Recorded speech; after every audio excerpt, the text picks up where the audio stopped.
Ito na ang latest ng Mix Topics, mainit na showbiz ganap. Ano nga ba ang best way para magsabi ng I love you sa minamahal mo?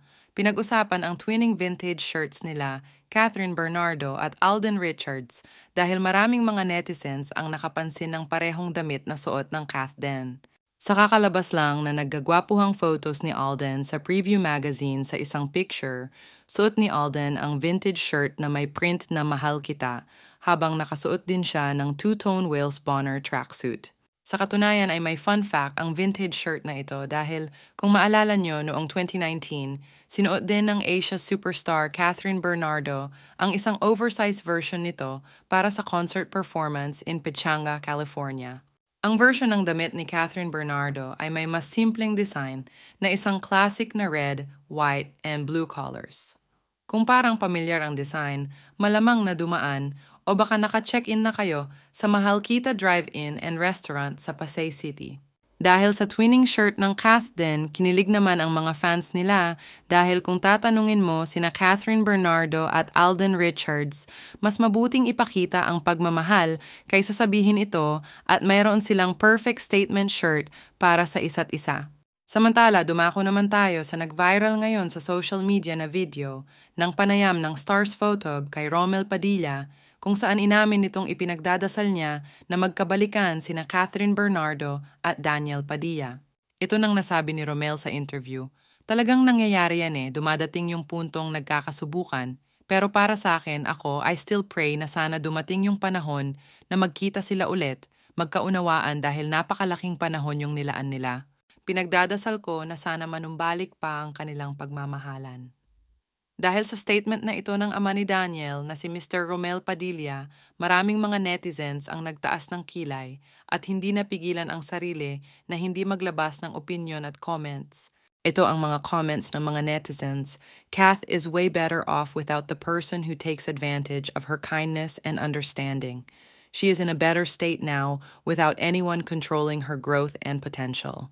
Kath is better off without him. Her happiness and freedom shows in her eyes. Smart move on her part. When the woman give up, there is no more chances to go back. Samantala, kahit na ganun ang nangyari sa dating Kathniel, maayos naman na naghiwalay ang dalawa at pagkatapos ng ilang buwan ay tuluyan na nangang in-unfollow ni Catherine si Daniel. At inamin na rin ni Catherine noon sa kanyang interview sa Mega Magazine na naka-move on na siya at nasa tamang lugar na siya ngayon, surrounded by true people, loving family and friends, and a supportive support system. Samantala, dumako naman tayo sa mga ganap ni Liza Soberano dahil marami ang namangha sa pagpunta ni Liza Soberano sa Banwa Private Island na tinaguriang the most expensive beach resort in the world. Marami kasi ang naglabasang mga videos at larawan ni Liza sa kanilang summer getaway kasama ang kanyang team para sa kanyang bagong ini-endorsong skin product na Deopros Philippines. Sila ay nakatanggap ng mainit na pagtanggap sa kanilang pagdating sa Banwa Private Island sa Palawan. Masasabing workation ang pagpunta ni Liza sa Banwa Private Island dahil doon isinagawa ang photoshoot para sa Deopros sunscreen product para sa bagong summer photos ng nasabing skincare product. Pinagkaguluhan naman ng mga fans ni Liza sa mga naglabasang larawan ng actress at masaya sila na bumalik siya sa bansa para sa trabaho at makita siya ulit ng kanyang mga fans. Maraming mga Lisken fans ang hoping na magkita sila ni Enrique Hill. Dahil matagal na rin nilang hindi nakita ang dalawa na magkasama, hoping din sila na sana ay makagawa na ulit sila ng isang proyekto dahil sabik na silang makita ang Lisken sa big screen. Ilang araw lang ang nakaraan ay nagpunta naman si Liza Soberano sa Okada Manila Retreat Spa after months of filming her Hollywood debut movie. Nag-unwind si Liza sa Okada Manila kasama ang mga kaibigan. Pagkatapos nito ay namataan naman si Liza sa The Farm in San Benito. Ipinost ito ni Liza sa kanyang Instagram at makikitang nagha-hydrotherapy ang aktres kasama ang kanyang kaibigan. Sa pamamalagi ngayon ni Liza Soberano dito sa Pilipinas ay masasabing workation ito dahil aside from pampering herself after ng mga proyektong kanyang nagawa kagaya ng movie, endorsements, hosting at marami pang iba, marami din siyang mga naka-line up na trabaho at mga endorsements na gagawin pa.